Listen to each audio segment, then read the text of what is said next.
We are currently in the face of a rapidly accelerating international financial collapse. Billions are being threatened by a water crisis combined with a global food shortage, and the repeated failure of political leadership to competently address these matters has made the overall crisis even worse. Given this state of the world around you, wouldn't it be a proper occasion to ask, what actually governs your society? Take the fanaticism around global warming.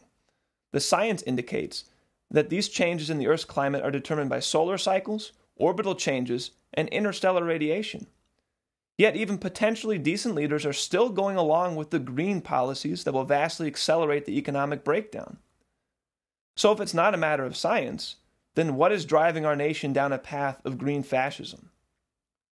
To be clear on these matters, examine how the British Empire created the modern environmentalist movement.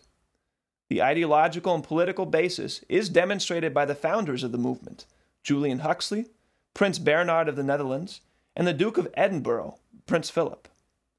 These three have played key roles for the British Empire going back to before World War II. Following in the footsteps of his grandfather, Thomas Huxley, known as one of the pioneers of race science, Julian Huxley was obsessed with population control and eugenics. He continued his grandfather's legacy, acting as vice president of the British Eugenics Society during the bulk of World War II, and later became president. Julian was, by all means, not shy about his disgust for humanity. The lowest strata of people are reproducing too fast. Therefore, they must not have too easy access to relief or hospital treatment, lest the removal of the last check on natural selection should make it too easy for children to be produced or to survive. Long unemployment should be a grounds for sterilization. Around the same time period, in the 1930s, Prince Philip was being educated at the elite school of Salem Castle in Germany, while it was being run by the Nazis, who had made race science at the core of the curriculum. Many of his relatives were themselves either pro-Nazi or members of the SS, while Philip developed secret ties with the pro-Nazi British King Edward VIII. Oh, and speaking of British Empire Nazis, Prince Bernhard of the Netherlands was recruited to Nazi intelligence at Berlin University in 1934. He then became a member of the SS and went to work for IG Farben, which pioneered Hammerschacht's slave labor concentration camps. Even when he was forced to resign from the Nazi SS for political reasons relating to his marriage, he maintained his unwavering loyalty to the Nazi Party up to the very last moment, signing his letter of resignation, Heil Hitler. In return, Hitler sent him a congratulatory letter for his marriage. Obviously, the publicity of the atrocities committed during World War II made eugenics and Nazism not too popular after the war. Julian Huxley pulled away from his public support of eugenics and became the first head of the United Nations Educational, Social, and Cultural Organization. He stated in UNESCO's founding document, "Thus, even though it is quite true that radical eugenics policy will be for many years politically and psychologically impossible, it will be important for UNESCO to see that the public mind is informed of the issues at stake, so that much that is now unthinkable may at least become thinkable." Soon after, Huxley co-founded the International Union for the Conservation of Nature to continue the British Empire's population control and eugenics policy under a new name, conservation, or as it was later called, environmentalism. Prince Philip likewise took up the cause of environmentalism, taking a personal commitment to reduce the global population by billions. As he later expressed in multiple interviews, he wishes to be reincarnated as a deadly virus to aid in reducing the world population. By 1960, a 74-year-old Julian Huxley decided to take an extensive 3-month tour of Africa. Why? To preach that the newly independent African nations could not be trusted to conserve wildlife. The following year, Huxley would join up with Prince Philip and Prince Bernhard to found the World Wildlife Fund as a new front for the British Empire to continue their imperial genocidal policies.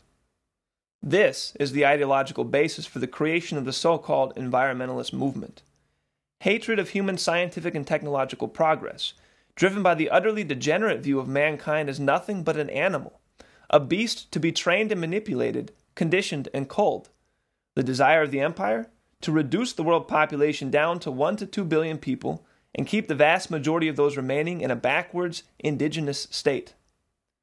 Here we find the philosophical core of the countercultural attack directed at the baby boomer generation.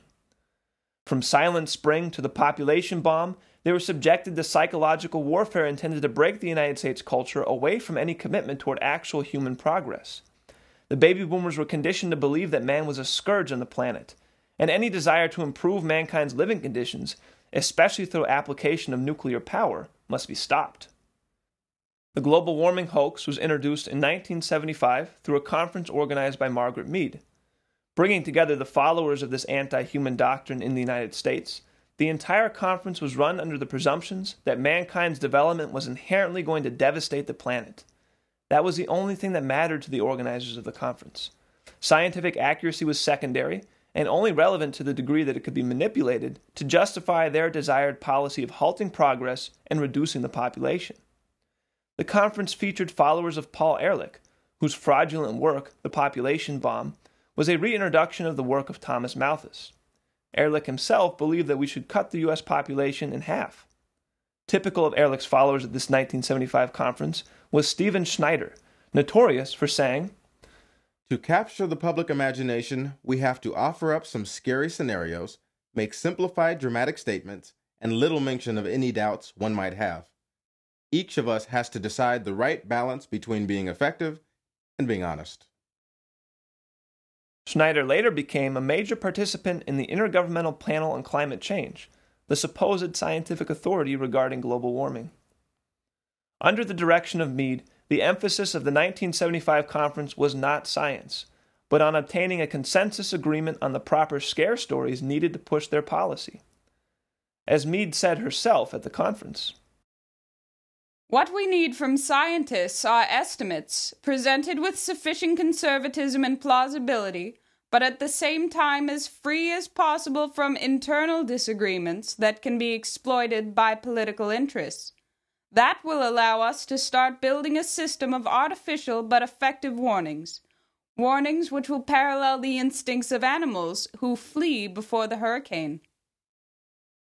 It was out of this conference that the hoax of man-made global warming was born.